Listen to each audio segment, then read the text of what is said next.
At the age of 25, Winona Ryder is one of the top actresses in America today. She made her film debut a decade ago with Lucas. She made her mark with the dark comedy Heathers in 1989. She went on to star in an eclectic mix of films that include Edward Scissorhands, Age of Innocence, Reality Bites, and Little Women. She currently plays Abigail Williams in the screen adaptation of Arthur Miller's The Crucible. New York Times film critic Janet Maslin says her performance is played wickedly well with a scheming, selfish intensity that also rings true in any time. All of that at age 25. I'm very pleased to have her on this broadcast. Welcome. Thank you very much. It's great to have you here. Great to be here. You read The Crucible when you were 13 or 14. Yes. Yeah, my father gave it to me. I was just starting to get into acting. I did my first film, actually, when I was 12. And I misspoke, did I? Yeah. But he gave it to me because it was one of the few plays that had roles for young women. Yeah. And I remember completely flipping out when I read it. It was just kind of a dream role. Because? Because, well, I was really fascinated with the subject matter, that the idea that you could say someone did something to your spirit and everyone would believe you, or, you know, that idea. And also the relationship between her and John Proctor. Played by Daniel Day-Lewis. Yes. I think is one of the most complex, eerie, sexual, but naive kind of relationships really ever. Of course, when I was 12, I didn't really understand that part of it as well. But I want to talk about the filming of it, but tell the story to the audience who may not have read it, the story of Abigail Williams, who, as a young teenager, has this affair with John Proctor, who's married. Yeah. And then she is, in a sense, dumped. Yeah. You know, and she vows to get revenge. Yes. Or she has to get revenge because she can't let go. She can't let go. Well, I think, you know, she was working in their household as a servant girl, and she began this affair with him. And then suddenly, well, you know, the wife catches on, Elizabeth catches on, and not only is she dumped, but she is she's fired, her name is blackened in the town, she is completely, has a worse reputation. People, you know, snicker at her when she walks by, and John Proctor won't even acknowledge her existence anymore. So it's not only being dumped, but it's being, of course, I'm a little defensive, as you can tell about it, because I'm so sick of being called names. But, you know, there's a line in the film where, you know, he says, "We never touched." And I say, but we did. And to me, that was a very crucial part, because to not even acknowledge that something happened between two people, to a young girl, is, I think, very sick and very cruel. So I think her initial reaction was almost understandable, like the revenge, but then what happened with the town and the she got revenge and the hysteria that the town itself created, and the you know, Paul Schofield's character, you know, was he the governor? I can't remember. The judge. Right. The judge comes in. You know, it's like, you know, she is the villain in a sense, but it's more what the town does to the situation. And how did you want to play her? Because you said somewhere you didn't want to play her as a bitch. Yeah. You wanted to capture the intensity, but not. Well, to approach a role like that, I had to find sympathy in her, and I had to understand where she was coming from. And like I said, it really wasn't that hard. In the beginning, the setup of the story, I really understood how she felt. Not because it's happened to me, but because it was just understandable that she would be so devastated and so angry, and by being ignored and cast out that way. But then it was hard. It was a hard line to draw, because it would have been really easy to play her as a bitch. And I was very tempted some days to just do that, because I was really exhausted, and it was a really exhausting role. And movie to make. Every scene is hysterical in some ways. And it's easy to do that, isn't it? Yeah, it is. I mean, it would have been much easier for you to walk in there and just let rage go. Yeah, and I had a lot of it, you know, built up, but I had to give her some understanding. I had to kind of honor her in that way. And also, you know, working with Nicholas Heitner, I know you spoke to, you know, he and I talked about that a lot, and I think he had very separate relationship with me than he had with Daniel, so he was probably, you know, when he was talking to me, he was on Abigail's side, and when he was talking to Daniel, he was on John Proctor's side. So that's what makes Nick Heitner a good director. Yeah, exactly. Yeah, but it was definitely the most complex role I've ever had in terms of, you know. Does it mark some kind of new plateau for you, you think? Did it put you somewhere you wanted to be in terms of the kinds of things you want to do and be seen as in terms of an evolution of a life and a career? Well, personally, it did. It was monumental in my life just because it was such an expressive role, and I played a lot of different roles, but I played a lot of girls that have been repressed or have been very vulnerable, have been very, you know, the girl you root for, and the girl you want to protect or something. And this was a role that, you know, I didn't want to play the sympathy card at all. And that was important for me. And to walk on a set every day for 4 months. On an island off the coast of Maine. Exactly. To walk on a set and know that you can't, you know, bat your eyes and just be adorable and get everyone to like you. And Charm wouldn't do it. you know, you really, I mean, I had to really leave that behind, which was hard because I did realize that that was a crutch for me. You know, if I was in a movie and things weren't really going very well, or I wasn't crazy about the part or something, I would just rely on kind of being Winona, you know. Yeah. And this was something that I knew I could not do that even for a moment. If one moment in this film didn't work because of me, like, I felt like the whole film would crumble. Or with any character, it was like it had to be a perfect film because it was the Crucible, you know. Because you came into this with this huge admiration for Arthur Miller. Yeah, I did. And also just working with Arthur Miller was like a new level, you know. I mean, I've worked with great writers before, but that was, it's like a historic. We're talking about Death of the Salesman. Yeah, I mean, it's historic, and it's I still can't get over. But you had a chance to spend time with him and talk to him about life and literature and acting. Yeah. He likes the movie business. Yeah, he does. I mean, I don't know if he likes the movie business. But he likes the idea of using, I mean, I think he's wanted to see this film for a while. Yeah, definitely. You know, and never found the right director, never found the right combination of actors and director and ways to express it.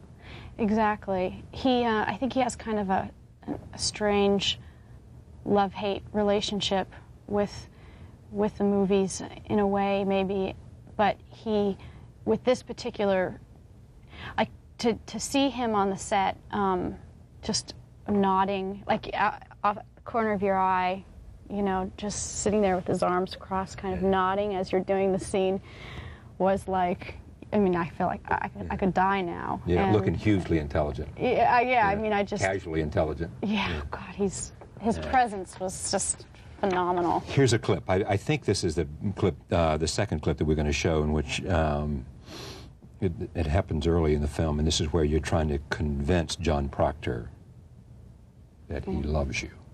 Yes, sadly. Here it is. I saw your face when she put me out. You loved me then. And you do now. Kathy, I may think of you selfish from time to time. But I will cut off my hand before I reach for you again. He never touched. Why? We did.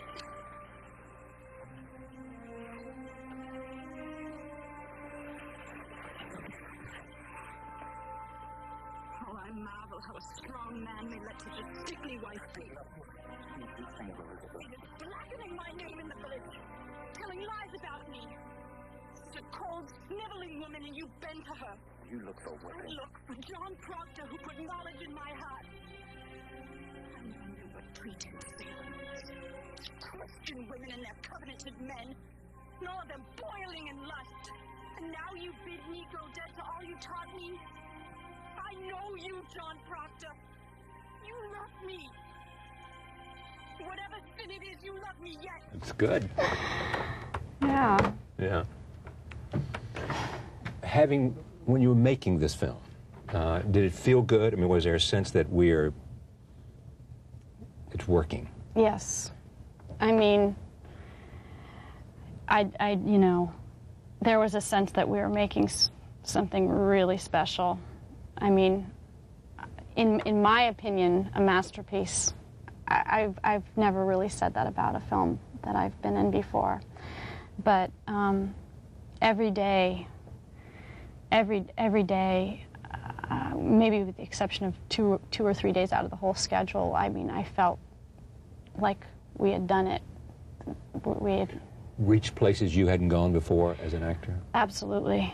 Oh, absolutely. I was so, like I said, I mean, it was so, it was like going, I mean, I've always gone the 9 yards. I've always tried to do as much as I can with a part, but this part was like a ball of fire. I mean, it was like, and you couldn't help but get completely, it wasn't something you could turn on and off. I mean, it was completely consuming, and it felt great. It felt miserable, but it felt great, you know? I mean, it was a torturous process, but in the best possible way. Because she was in your head all the time. All the time. You didn't walk off the set Never. and forget about her. No, I couldn't. It was impossible. I have on other films, I do that most of the time, but on this I couldn't afford to, because to get wound up again when the next day, it would have been too exhausting for me. So it was like this feeling of, you know, you reach these places of like incredible pain or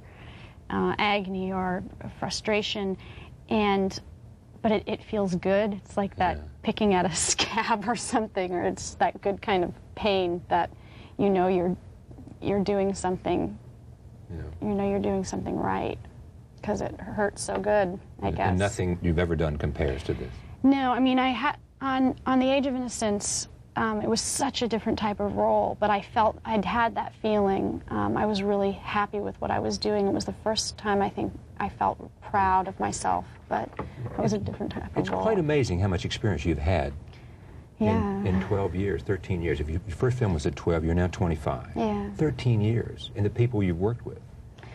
Yeah, I've been really blessed. I've been really lucky. I sometimes can't believe it. I feel like sometimes, oh no, I've peaked, and I'm 25. Where to now? Yeah. I want to look at one more scene, the courtroom scene in which Abigail is accusing Mary of conspiring. Roll tape. Child,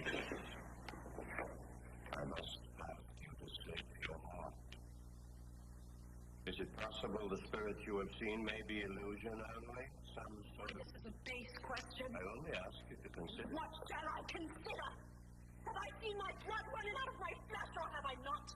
Is this my reward for risking my life to be mistrusted and questioned and denied? Oh, my child, I do not mistrust. Beware, Mr. Danforth. Do you think yourself so mighty the devil may not turn your wits? What say you? Satan is no respecter of persons, Mr. Danforth. He may corrupt anyone. The power of hell in this room.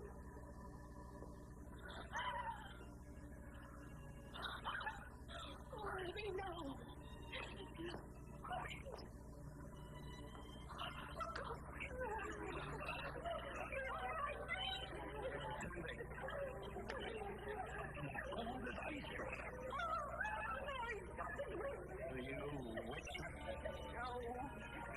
Your spirit. Let me go.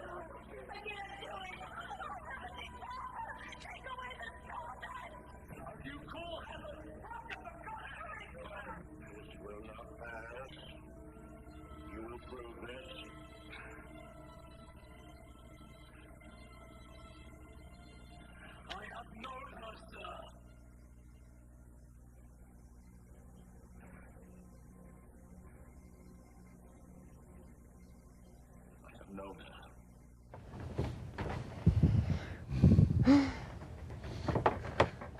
Paul Scofield's pretty good, too. Oh, boy. I think he's probably about, well, between him and Daniel, I go back and forth. He's the best. No, he's the best. No, he's the best. Was it different working with Daniel in this film than it was in Age of Innocence because it's so different in terms of what you're doing? Yes, it was. It was great, though. I was so comfortable with him because usually when you work with an actor, it takes so long to figure out how they work and what they like and don't like, and they're so weird. Actors? Yeah. And it's But he'd say the same thing about you. I know, we all are, and so it takes like a month to get to even, you're walking on eggshells, and with Daniel I'd gone through all that, so I knew exactly how he liked to work. And now, what does that mean, you know how he likes to work? Well, I knew, I just knew how he liked to have things when he worked. I knew he was very, he's set in his ways, definitely. Yeah. You know, he's a very, he said, it was funny, he said, I have this face that people think I'm lost in profound thought, but really I'm just thinking about, you know, carpentry what's for dinner tonight? Exactly. Yeah. But, you know, he is very, very serious, and he needs to concentrate. He's also a lot of fun, which I don't think people realize sometimes. I mean, he's hysterically funny, and I was really comfortable with what, how far I could go. When you were chosen, when you got the role, had he already been selected and signed on? Yes. Made it a lot easier for you, didn't it? Yeah, well, actually, I had to wait about a couple of months before I found out if I got the part or not. I met Nick Heitner at the Academy Awards. He'd just come off of Mad Englishman. Yeah. It was the type Madness of King George. Madness of King George. And we were both up that year. I was up for Little Women, and that movie was up. So we met, and I knew he was doing The Crucible, but I assumed that I was too old for it.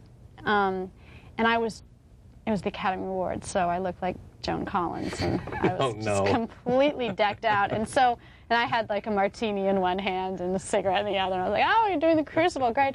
And then as I started talking... There's no way to imagine you as Abigail Lucking. No, and so I kind of thought, well, there's no way I have a shot at it. So we were just talking, and then in the conversation, you know, my wheels started turning. I could do this part. I know I could do it. I know I'm not too old. And I was like, oh no, he's looking at me like this. He's never going to think of me. So then we had lunch later that week, and I, of course, came looking like, case. Yeah.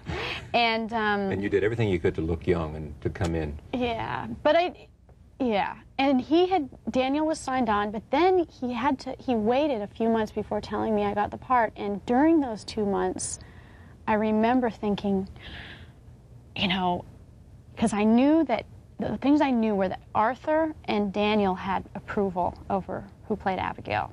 Mm-hmm. So of course I'm thinking, why aren't they telling me? So I'm thinking, Arthur Miller went to the video store, and the only movie they had available in the video store was like something horrible. And so he thinks I'm terrible, and he doesn't want me. And Daniel, did I say something to him? You know, I was racking my brain, but then it all worked out, and it was Did Daniel go to bat for you? Did you find out? Yeah, I mean, I think it was more Nick deciding, because there was all these girls that he had to cast for, like, the gang of girls, if he wanted to go, like, 15 or 17 or 12. Because in the real Salem Witch Trials, they were, like, 11, 12 years old. So, no, Daniel said, oh, of course they wanted you. Tell me about growing up and how you got in there so early. Your parents were what we would say counterculture. Yeah. I mean, and they lived in San Francisco? In San Francisco. And then later in Mendocino County, in Anacomie. Which is north of San Francisco. Yeah. About. And you grew up in that household. Yeah. And what influence did that have? What influence did they have? And how was that shaping for you? They were just incredibly creative people. They're very educated, and they're the type of people who kind of had the best education and could have done anything, and they chose to write these crazy books that no one ever bought. But what was so great was that they really did what they loved to do. So I grew up around people who, even though they weren't successful, quote unquote, like in it. I mean, their books were great. They didn't go to the bank every day, work 9 to 5. They were always around. I mean, my parents they worked out of the house. They were partners. They wrote books together, very much, you know, in love with each other, and we're a very close family. And it was great seeing, you know, even though we were very poor growing up, it was great seeing, like, yeah, well, we could have been rich and living in suburbia, and, you know, or we could have done this, but we were doing this, and look how much. And you never regretted it. You never said during that period. Of course, at the time I hated it. Oh, you did. You wanted to be like everybody else and live in a house with a nice white picket fence. And I hated it. I hated living on the commune. I loved. I mean, now it's like I appreciate it because we didn't have television, so we read a lot. I don't think I would have read as much, and we played theater games, and we put on plays and productions and all this stuff that probably, if we had been living in suburbia, we wouldn't have done. And it whetted your appetite to be an actress. Definitely. And also being so, my mom ran a movie house. There was an old barn. She put up a sheet, and she had a projector, and she had access to get old films on tape, so I saw all the classics when I was really young. But they tell me now, they say, you know, you really always wanted to be an actress, because I don't remember. And you went away to San Francisco. Yeah, well then... To go to the conservatory or something when you were... We moved to Petaluma when I was 12, and I got kicked out of school. And you also got beaten up, didn't you? Because they thought you were a boy? Yeah, I was gay bashed, actually. I was about 12, and it wasn't as dramatic as it sounds, but it was a hick school. It was kind of a hick town, and I was the new kid, and I got beaten up, and then I got kicked out because I was considered a distraction. It's very strange. But so what happened, though, because of that, is I was put on home study, so I would get all my schoolwork on Monday for the week, and I'd do it all in one day. And I had the whole 4 week. days free. Yeah, and so I was so restless, and at that time I really wanted to be a writer because my parents were writers, and so but then that wore out. And then my parents said, well, why don't you go into the city 3 times a week, which was half-hour away, and go to acting class? And I said, great, and I just fell in love with it. Yeah, and then I got discovered sitting in Salmagundi's eating gazpacho, like. And what happened? That year, I was in downstairs from the theater. There's Salmagundi's. They have that in New York. I don't know. It's like a diner. Yeah. And I was eating soup, and a casting director saw me in the window, and I got my first movie. So it was really because of these kids who beat me up and got me kicked out of school that I have a career, because I would never have gone to ACT, because I couldn't have, because I would have been. And then in 3 or 4 years, you did Beetlejuice. Yeah. You did, what else? I did Heathers and Great Balls of Fire and Mermaids. But I did the movies during the summer because my parents kept me in school during the school year. So Timothy Leary was your godfather? Yes, he was. And what was the relationship with him? It's so different than what people think. It was very conservative to what people think. We were very, very close, and he was my godfather, like a normal godfather. He was looking after you. Yeah, he took care of me. He never gave me drugs. He never did drugs around me. Did he ever tell you not to do drugs? No, he talked to me about it. He took the mystery out of drugs, certainly. I mean, they were like a big yawn for me because everyone was doing them around me, so I never had any interest in them anyway. But he talked to me about, but he was a most gentle, funny, kind, wonderful man, and we were very close, but we would do things together, like he would take me to Dodger games, and he would tuck me in and read me stories, really took care of me. It wasn't this big party scene that people tend to think. I mean, I was around that a little bit, maybe a couple times, but he was very protective of me. And so... I could see it now, you and Timothy Leary at a Dodger game. Yeah. Oh, he was a huge Dodger fan, as my father, being from Brooklyn, you know. So, yeah, we had a very kind of normal relationship.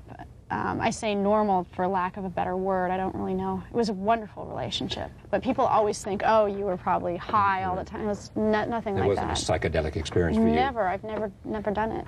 You were with him when he died, Yeah. which was, what, 6 months ago? Mm-hmm. Yeah. The last 18, 20 hours of his life, you were there and held him when he... Yeah, it was really incredible.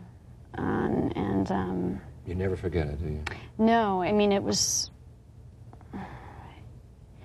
It really made me not afraid of death. I mean, he really gave that to me as a gift. I mean, he woke up that morning and he said, I'm going to die today, you know. So we were completely prepared. And he said, this is a great day. And he told me, and one of the last things he said to me was, you know, don't ever be afraid of this. This is fantastic, you know. And told me he loved me. And he was just smiling. I mean, when he died, he was smiling and his eyes were open. I mean, and he wasn't on any drugs, no painkillers, no morphine, nothing at all. All day he was completely on nothing. And he was saying just the most profound things right and left. But when he died, like a few hours later, the mortuary, the coroners came. Brought it from the funeral home. And I was still holding him. I stayed with his body for a long time, and they couldn't get his smile down. Like, I don't know why they couldn't close his eyes and they couldn't get his smile down. He was just kind of, he just looked so happy.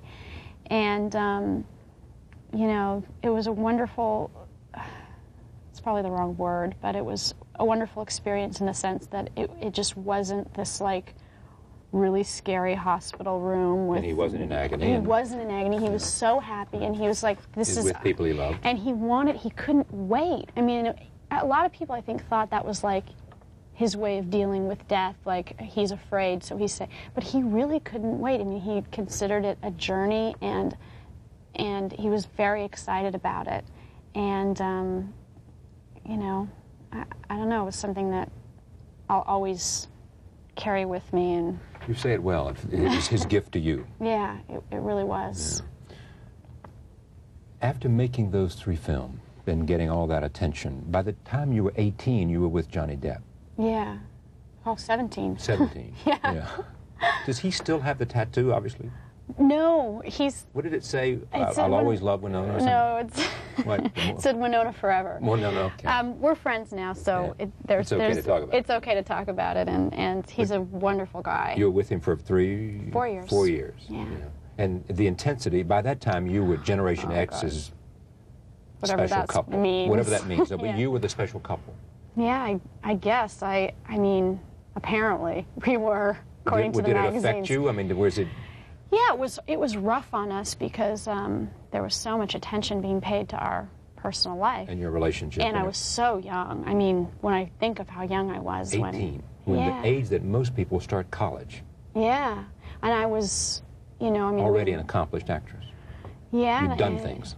Yeah, and I was getting, you know, photographed everywhere I went, whether I wanted to or not. And we were very... I mean, there was a spell there where we were like...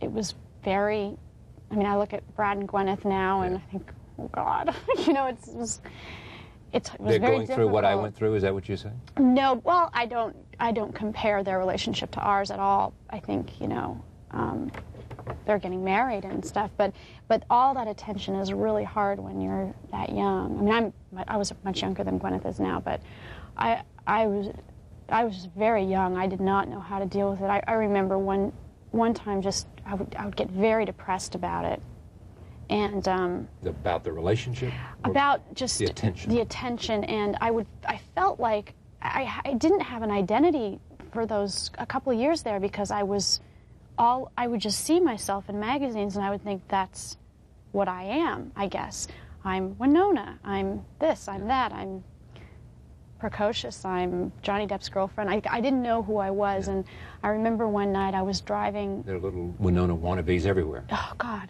Well, I don't know about that. All right, actually. But go ahead. You're driving. I'm driving, and it was the middle of the night. I was very depressed, and I was very lonely. I was living in L.A., and Johnny was away, and things weren't going well, and I passed a magazine stand, and I was on the cover of, I think, Rolling Stone, and it said, Winona Ryder, the luckiest girl in the world, and it had this picture of me, and I was just going, I don't feel like the luckiest girl at all. I'm going home alone. Yeah, I mean, I felt like I didn't know who I was. I felt like, oh, and then I would feel very guilty if I felt bad. Like I'm very lucky. I shouldn't feel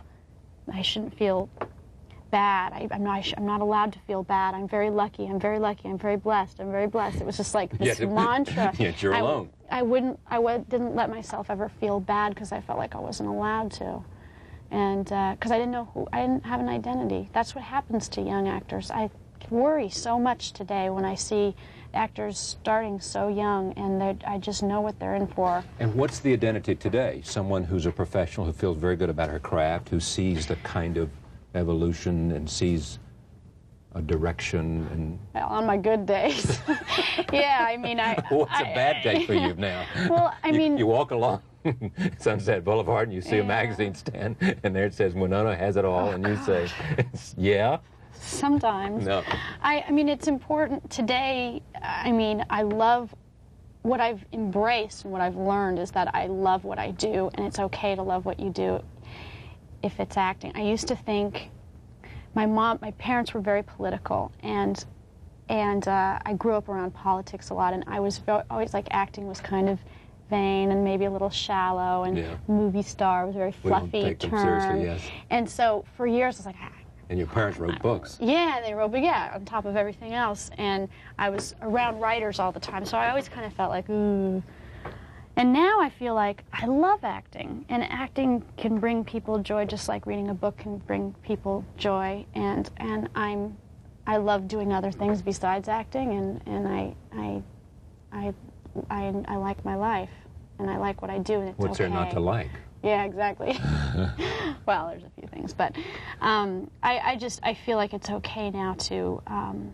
For years, I thought I have to be in pain to be a good actress. I have to suffer for my work, and then I worked with Meryl Streep when I was about 20, and she wasn't in pain. She was the greatest actress alive. So I was like, wait a second. You mean all these years I've been in this much pain, and I didn't have to be? It's and not then necessarily that I hurt. Yeah, and so then I started living my life and kind of not being in so much pain, and I was just as good, if not better, of an actress, you know, just like knowing myself and being comfortable.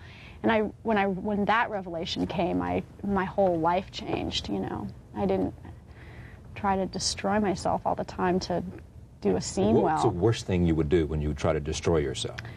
Oh, God, it's pretty lame, actually. I was never that good at self-destruction.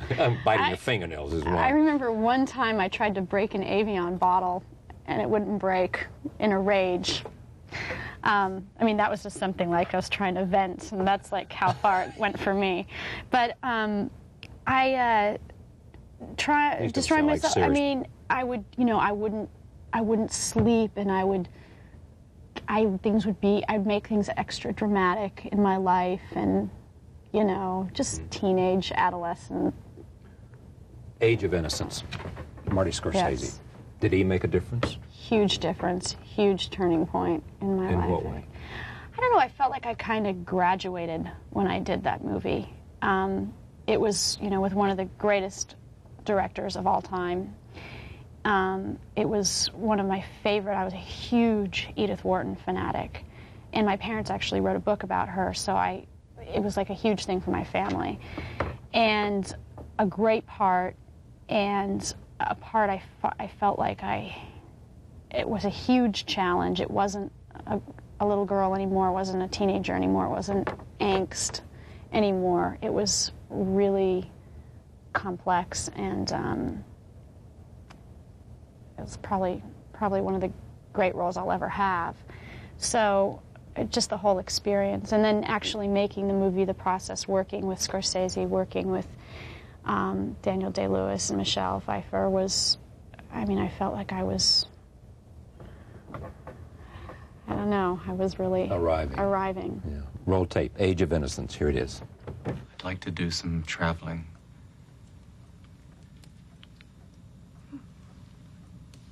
Europe, or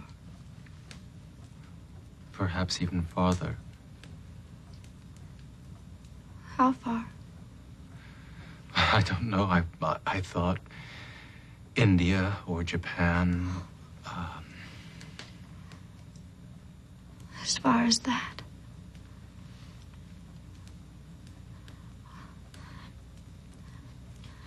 Well,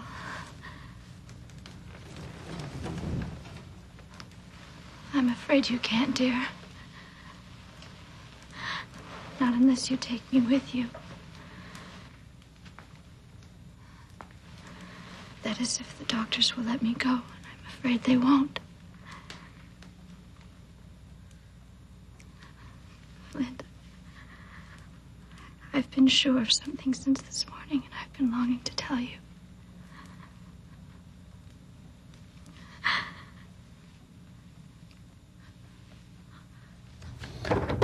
Boy, you and Daniel Day-Lewis. Yeah, I love that movie so much. Scorsese played movie trivia with you. Yes. He loves, you have a reputation because of your mother. Yeah. Showing all those movies, of having developed a real knowledge of the characters and the plot lines of the classics. And he comes along and has a reputation for making everybody that works with him, in a sense, wanting to imbue them with a history, a sense of the history of film. Yeah. One of the best shows I've ever done, or one of my favorites with him, is when Fellini died. Oh, I saw that show.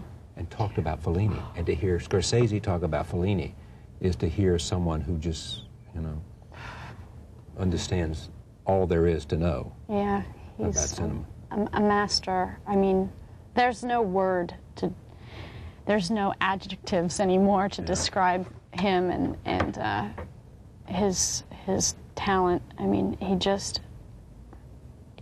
mind-boggling.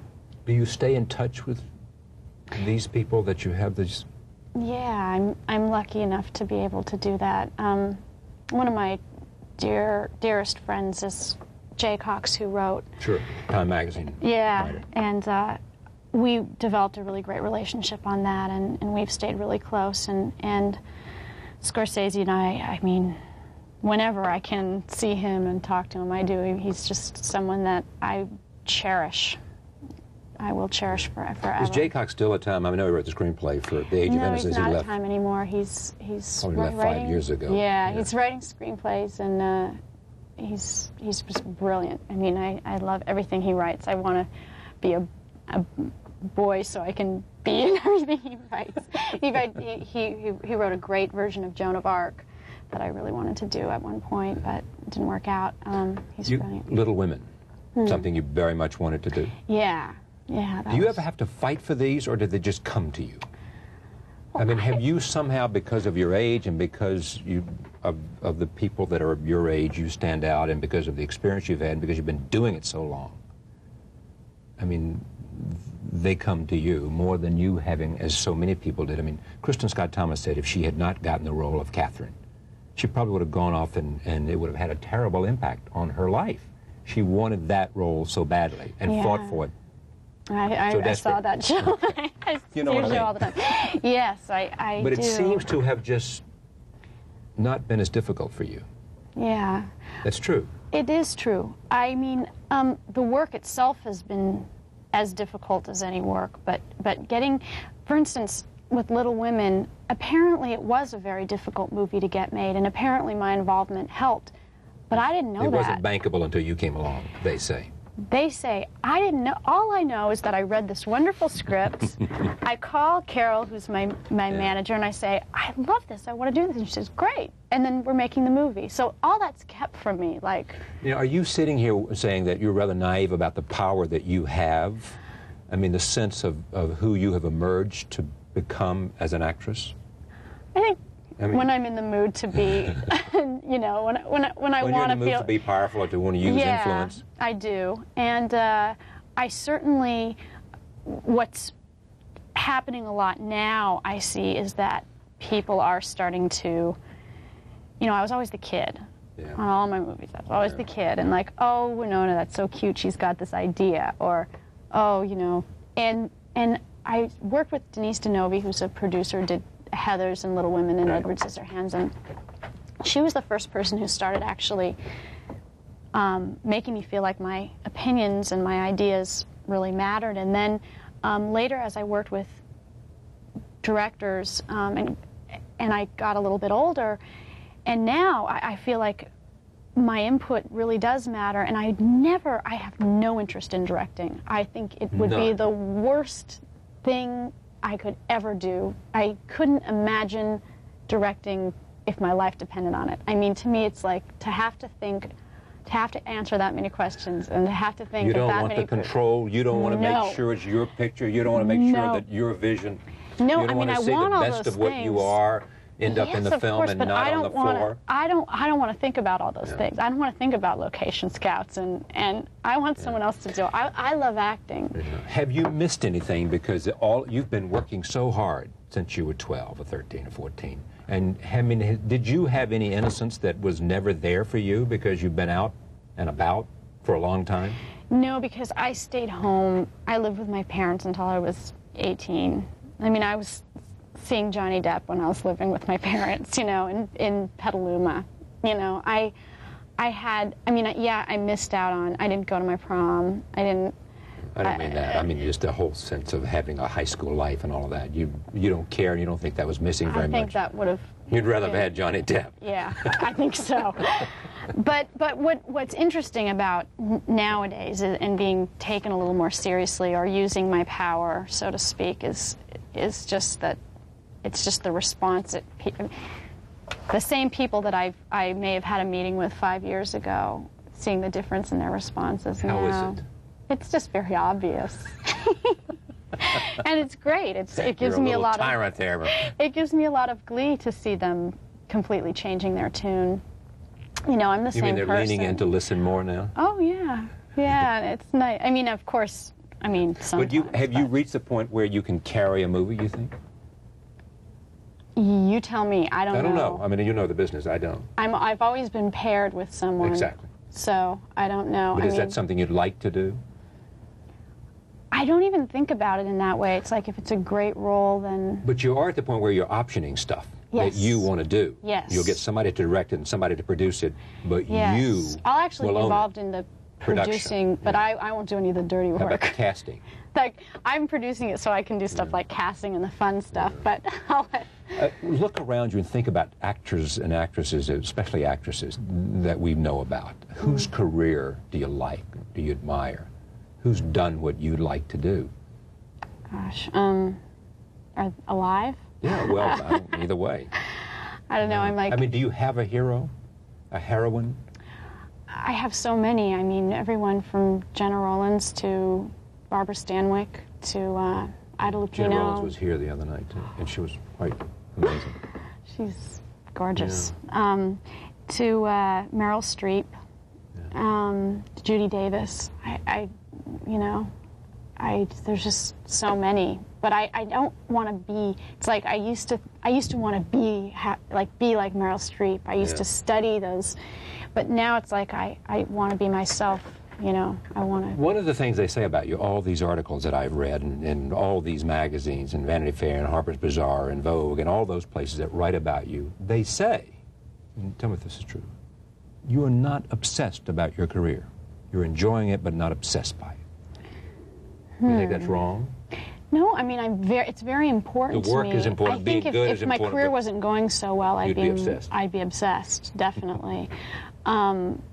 I get obsessed, like when I'm not working. I do go through, like, something's wrong, I'm never going to work again. I mean, I took a year off after The Crucible, and it was like the worst year. I was determined to live a normal life, and I was up in San Francisco, and I was going to the store every day and making dinner every night. You know, I was really, but it was, you know, I was anxious. I love working. I love working so much. So what do you do when you're not working, though, during that year? Did you read books? Did you go to movies? Did you go out every night? Did you...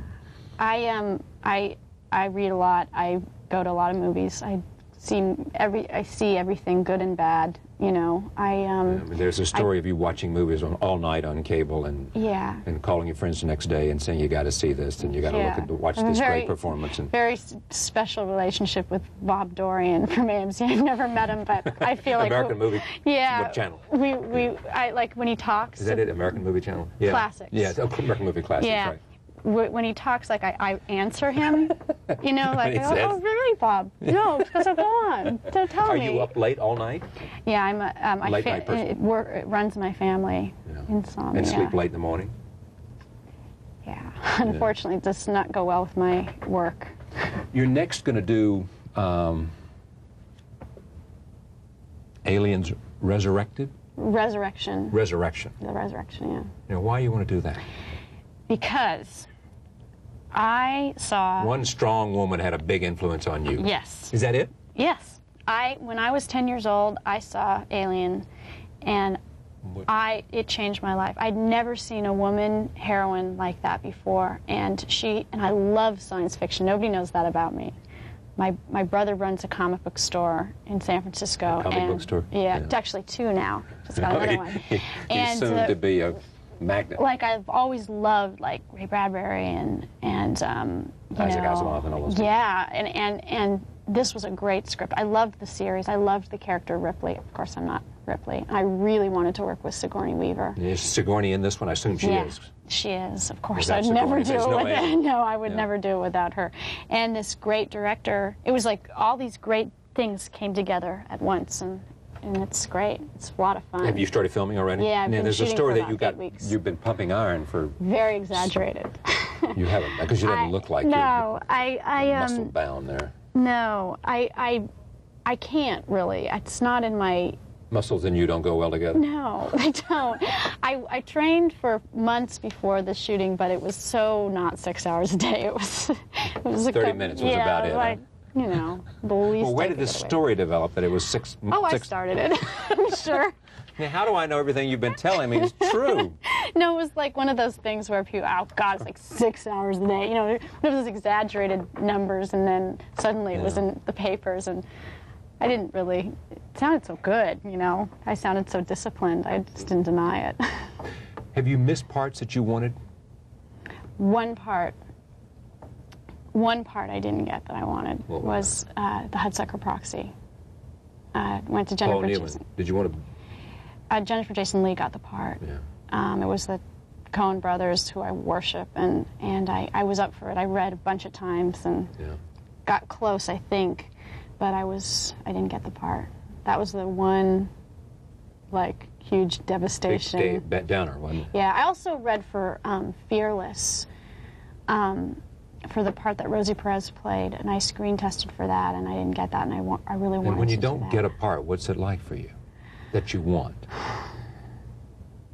I get over it. I mean, like the Coen brothers, it took me a long time to get over because I felt like I really would have been great in that part, and I really wanted to work with them, and I kind of felt like it was going to be one of my only chances because it was. They don't make movies that often and stuff, but you know, it's like one of those things you think about it and you cringe and go, but you get over it. You know, I mean, it's not like Kristen Scott Thomas. You know, I haven't had that kind of experience yet. Did you like yet. English Patient? Yes, I did, very much. Great roles for women. Yeah. Oh, I know. And you interviewed Juliette the other night. She's so beautiful. It's a good film. But Frances is so great in Fargo, too. I mean, what a role for an actress. She's going to get the Oscar. You think she will? Yeah, I think she will.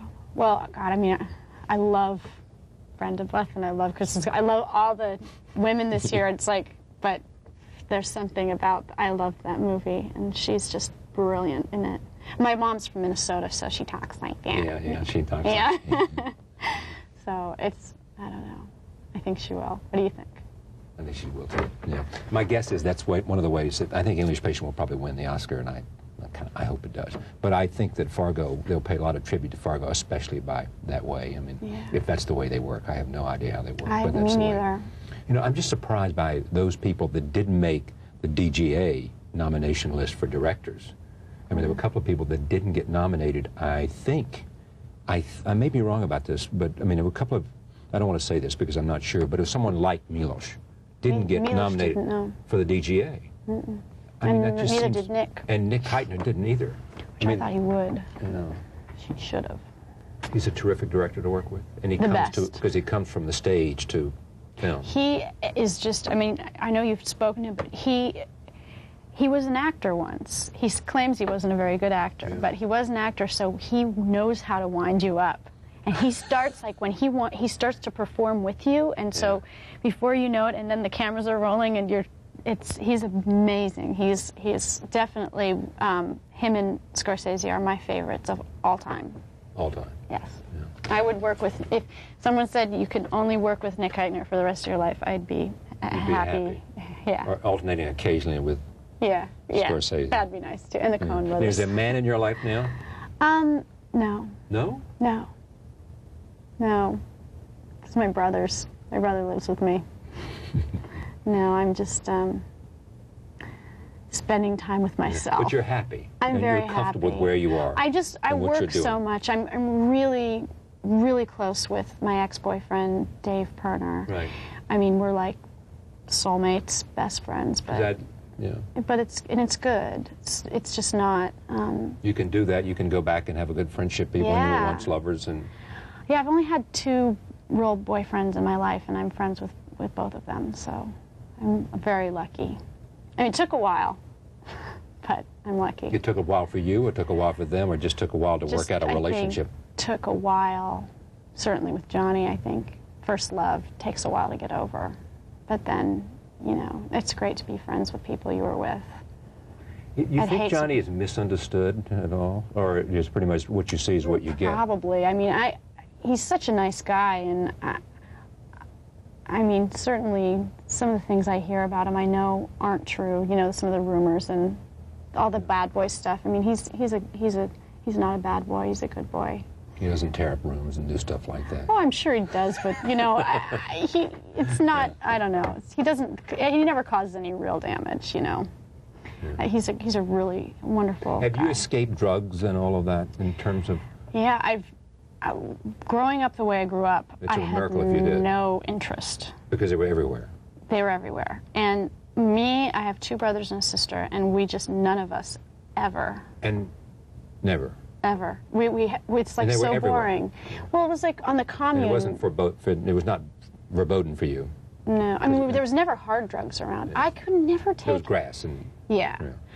First of all, I could never put a needle anywhere in me, and I could never do anything that made me hyper, so I've never been attracted to How cocaine or anything. How about sexuality? I mean, were you more free sexually because... No, because I saw free love, and you know, square people produce round babies, and round people produce square babies, or whatever that is. My parents were round, I was a square. I mean, you know, not really, but my rebellion was to be very, you know, more conservative than they were, I think. I don't like saying that. I mean, I'm liberal, but I'm conservative with myself. I can't look at me. I'm tiny. One drink and I'm on the floor. 5'3". I mean, yeah, I'm such a lightweight. I couldn't do drugs. If I did drugs, I would be dead probably. I imagine. As we go out, we'll see a clip from Little Women. Thank you very much. It's great to have you here. Thank you very much Pleasure. for having me. Come back. I will. I will. Winona Ryder. A clip from Little Women as we go out. Thank you for joining us. We'll see you next time.